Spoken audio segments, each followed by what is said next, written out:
This video is sponsored by Supply Handlers.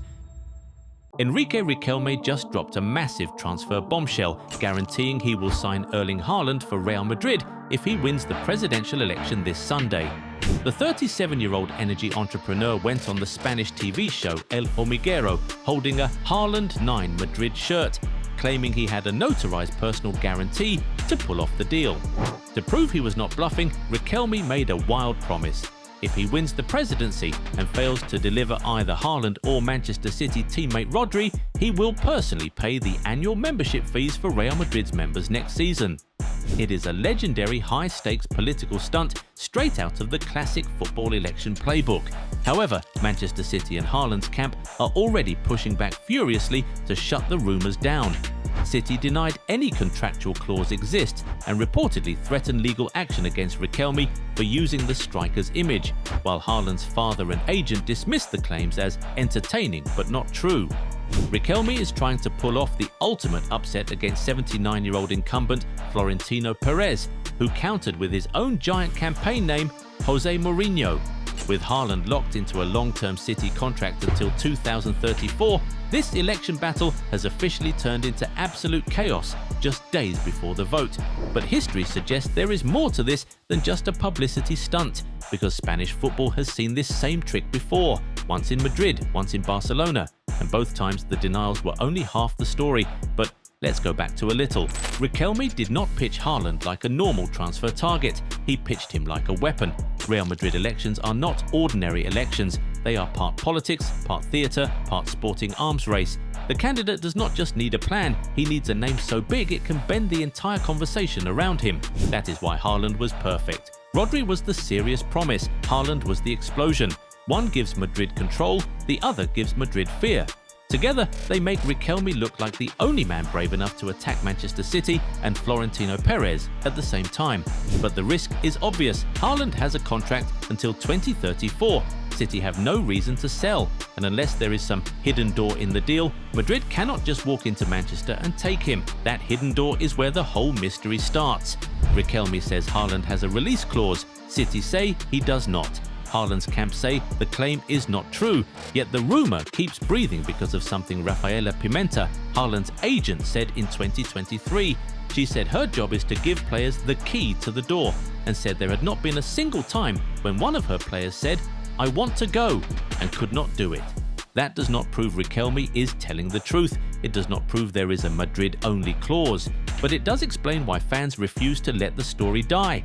With Haaland, people are not asking if Madrid can afford him. They are asking if Madrid secretly have a legal path that City cannot block. And if that path exists, the next question is even nastier.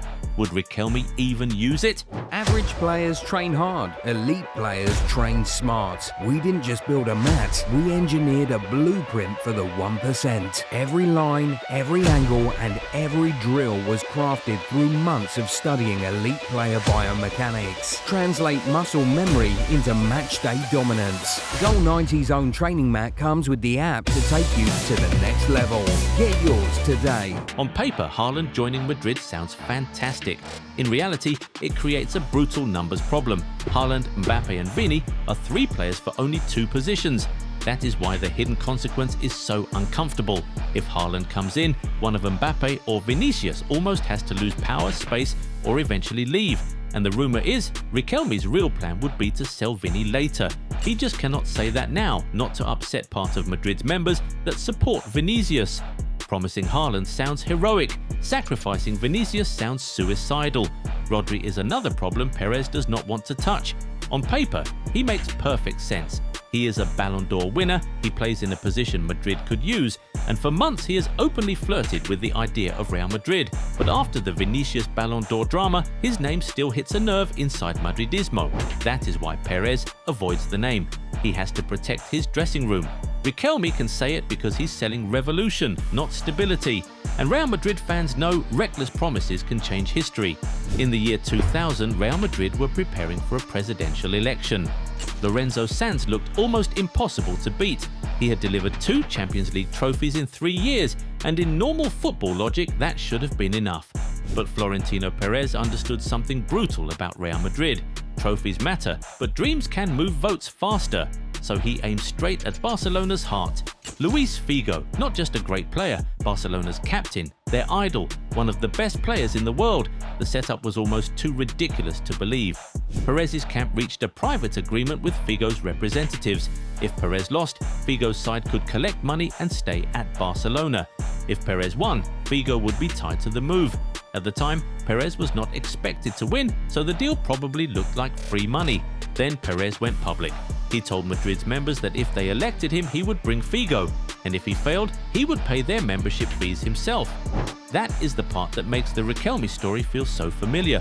Figo denied wanting to leave. Barcelona believed the whole thing was campaign theatre. Many fans laughed it off because the idea of Barcelona's captain joining Real Madrid sounded insane. Then Perez won. Suddenly, the private agreement mattered more than the public denials. Figo was trapped between moving to Madrid or facing a massive penalty. Barcelona refused to save him. Madrid paid the release clause. And the transfer that sounded impossible became the start of the Galacticos era. This is why City's denial does not fully kill the Haaland story for some Madrid fans. They have seen the movie where everyone denies everything until the legal trap snaps shut. But there is another version of this movie, and in that one, the candidate wins the election, but the superstar still escapes. In the summer of 2003, Barcelona were the desperate club. They had money problems, they had missed Champions League football, and they were stuck watching Real Madrid turn football into a celebrity empire. Joan Laporta was the underdog in the presidential race, so he needed a headline big enough to make voters forget the chaos. He chose David Beckham. At that moment, Beckham's relationship with Manchester United was broken. United were ready to sell. They also preferred Barcelona over Real Madrid. So Laporta's camp reached a conditional agreement with United. Beckham could go to Barcelona, but only if Laporta won the election and Beckham agreed personal terms. The timing was perfect. Just before the vote, United confirmed they had accepted Barcelona's bid under those conditions. Laporta suddenly looked like the man who could bring the biggest celebrity in football to Camp Nou. The stunt worked politically, but the transfer collapsed because Beckham did not want Barcelona. He wanted Real Madrid. Laporta won the election, but Beckham still ended up in white. Barcelona had to pivot, and that pivot became Ronaldinho. That is the warning for Riquelme. Sometimes the promise is real, sometimes the club-level contact is real, sometimes the campaign stunt is not a lie. But if the player, the contract, or the timing does not line up, the whole thing becomes a political victory without a transfer. And that is why the Haaland saga is so dangerous to judge too early. It could be Figo, where the denials hide a trap and the impossible suddenly becomes official. Or it could be Beckham, where the election stunt creates momentum, the candidate wins attention, and the superstar still never arrives. So, who is lying? Maybe nobody is giving the full truth. City are protecting their player. Haaland's camp are protecting their options. Perez is protecting his project. Riquelme is selling a revolution. And now, the question goes to Madrid fans. Does this feel like history repeating itself, or is Riquelme just trying to borrow an old trick from the man who mastered it first? So what do you think? Is Riquelme exposing a real Madrid path, or just recycling football's oldest election trick? Tell us below, like, subscribe, and watch the next video right now.